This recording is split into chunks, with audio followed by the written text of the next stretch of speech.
Yeah, I'm going to be dropping these over the summer. So for reference, this is the rainy day when they cancel school in April.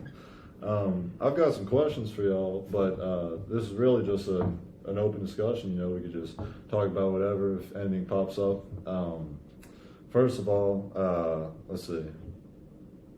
So you're from Atlanta? Yes, sir. We can just talk about sports first. Being from Atlanta, in my experience, there was a local basketball court that everybody played at. Did you have that growing up? And I'm sure there were some stories. Yeah, so, I live probably like 15, 20 minutes outside of Atlanta, in Alpharetta, Johns Creek area. And so, we all go to Newtown Park, and that's where we all go hoop at. So, whenever everybody comes home for the summer, like all the college kids that hoop and stuff, they come over to Newtown Park, and we play there. Like, it'll be some days where you'll wait next for like 40 minutes because it's like that's the best people around the court. But it's always in the summer because, it's hot, the weather's nice, and it's a nice outdoor court. So, that's what we do. That's where we go when we hoop back home at the crib. So you pull up with your four, you just say somebody's taking the deal. It depends. Some days I just pull up over there by myself and I just like somebody pick me up because usually, like most of the college dudes, like if you're pretty good and you're from the area, you don't got to wait long, so they'll pick you up. But some days I go over there with my brother and a couple of his homeboys that's like, in high school and stuff, so we'll go up there, we'll run with my five. So, it just really depends on the day. Yeah. And what's that culture like just for anybody that doesn't play pickup basketball? It's aggressive, it's physical. Like you can't go out there expecting like no calls and stuff like that. Like you just got to hoop. You can't do, you know what I'm saying? Mm-hmm. Like when we play pickup inside and stuff like that, it seems like it's a little bit more rules, but out there, everything physical, you got to fight for everything out there. Trash talk, everything. Yeah, I love it back home. I play at this court that we call Cypress, and even players that don't play basketball, it's just a cool energy, it's a cool vibe. And like you said, in the summer, people drinking out the hose, and it's fun. Speaking of that, you're from the country, huh? Yeah, Camden, Alabama. That's like awesome. 2 hours north. Yeah. Less than 2,000 people, I think.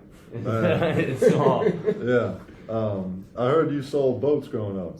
Yeah, well, since I was 14 or 15, I've been I got my first little duck hunting boat, and then every year I kind of just upgrade. So I buy one for a good deal and then sell it for $1,000, $2,000 more and buy a better one the next year and just kind of keep working up the ladder. What's your major?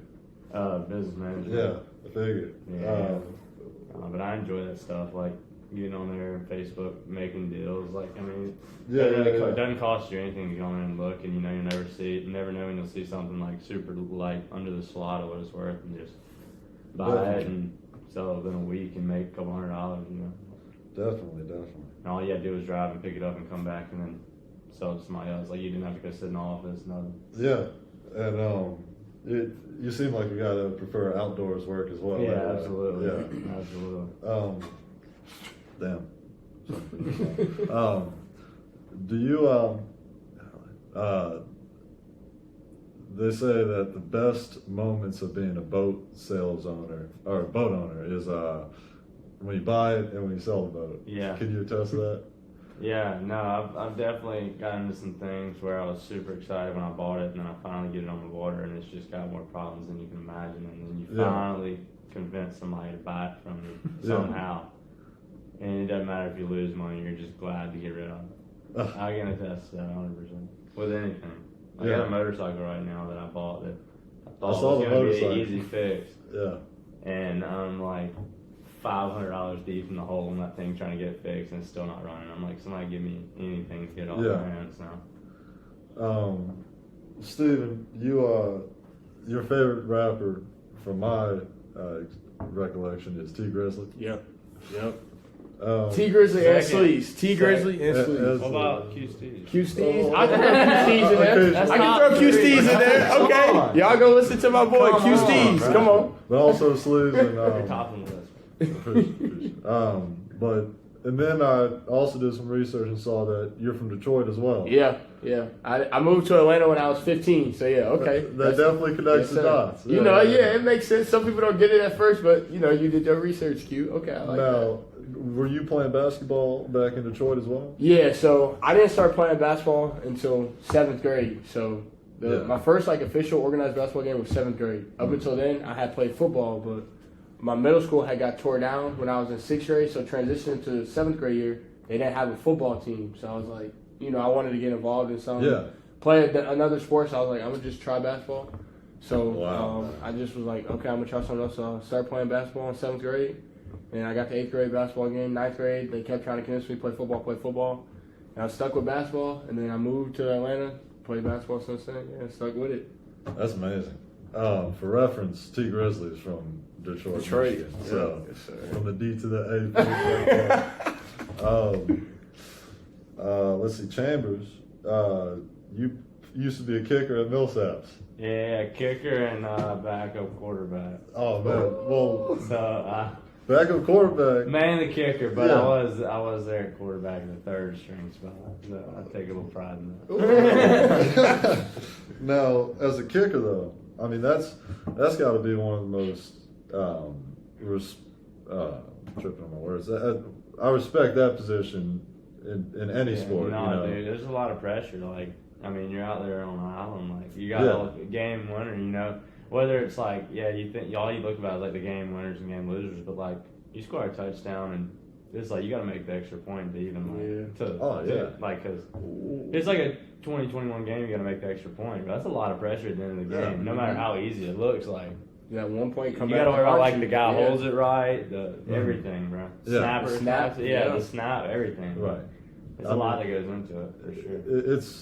It's not crazy to say that that is the most the highest pressure in any sport is kicking the game. I mean, I'd argue that it's more than a field goal. I mean, a free throw in basketball. You got like free throws, kicking a field goal.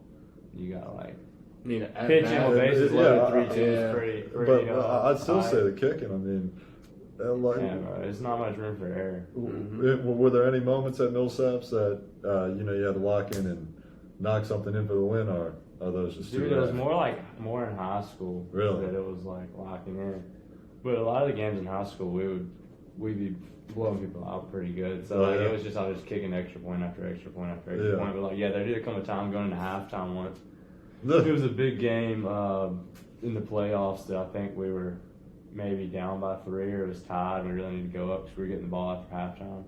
And I hit like I think it was like 39 or 41 yarder to like. That's I amazing. think it was like take the lead or something. But after that, we kind of got it rolling and ended up winning by a touchdown or 2, which was super cool. What's your mind like? Is there a mental preparation for kicking a field goal? Yeah, I'm sure same things like I played basketball in high school, like a free throw. You have your same routine. You got there every time, whether it's like dribble it twice, spin it, whatever. But like I take my 3 steps back, 2 to the left, like hit my heel with the back of my other foot. Like look up the goalpost, look back down, tell my holder I'm ready.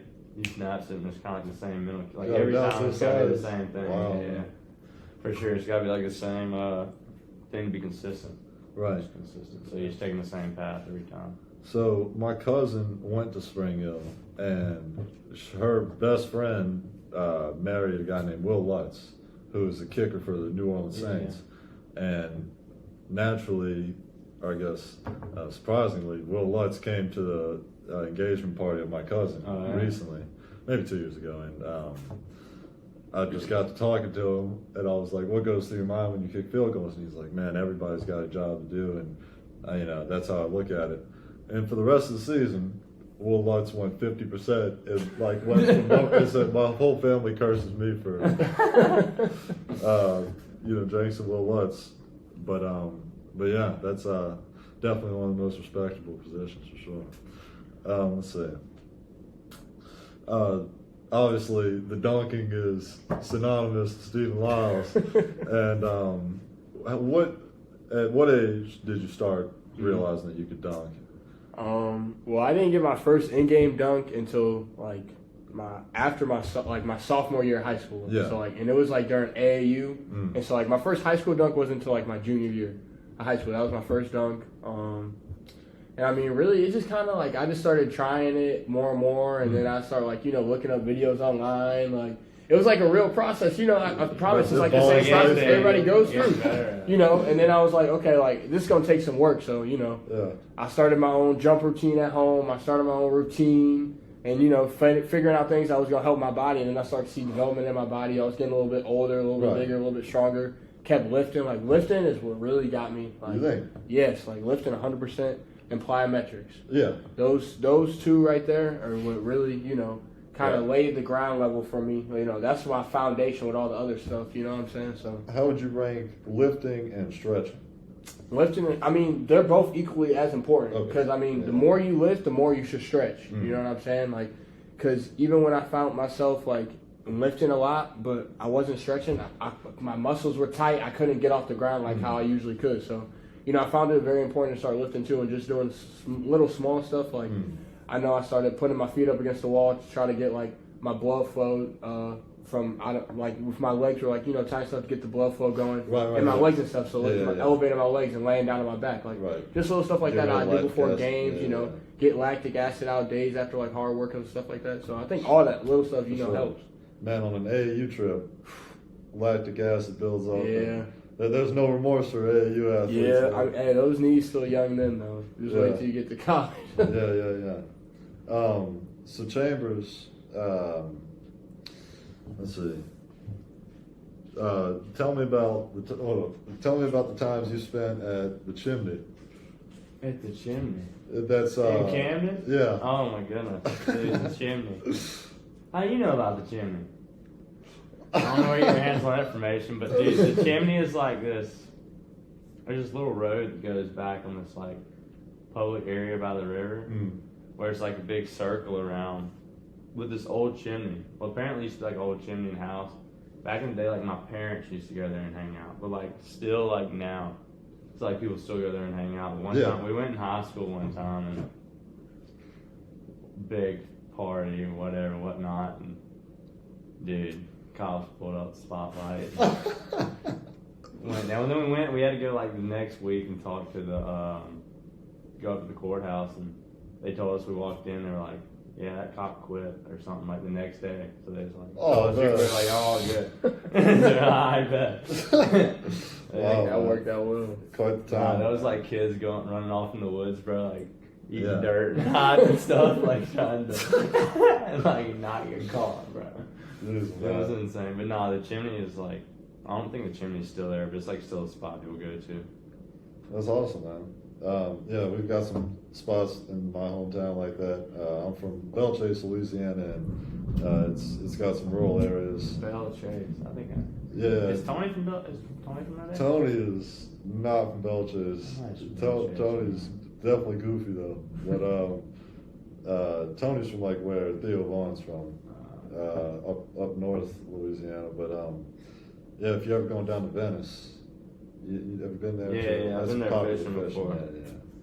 You'll pass by Bellchase, but there's like some back dirt roads that people ride 4-wheelers on, and on the levee and all that stuff, do crazy stuff. But Louisiana, man.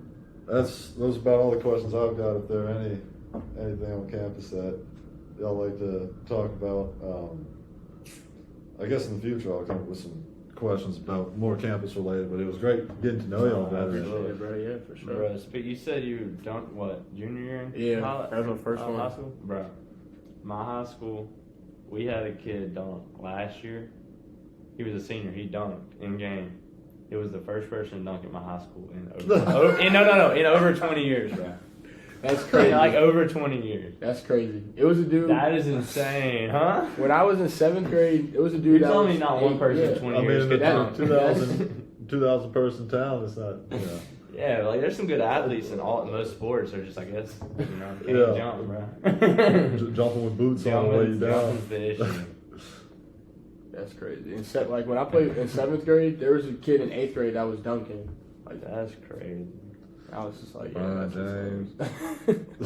Bro, yeah. We had a bunch of people who could dunk like girls' ball in practice and stuff, but like nothing. Like maybe like one guy with boys' ball.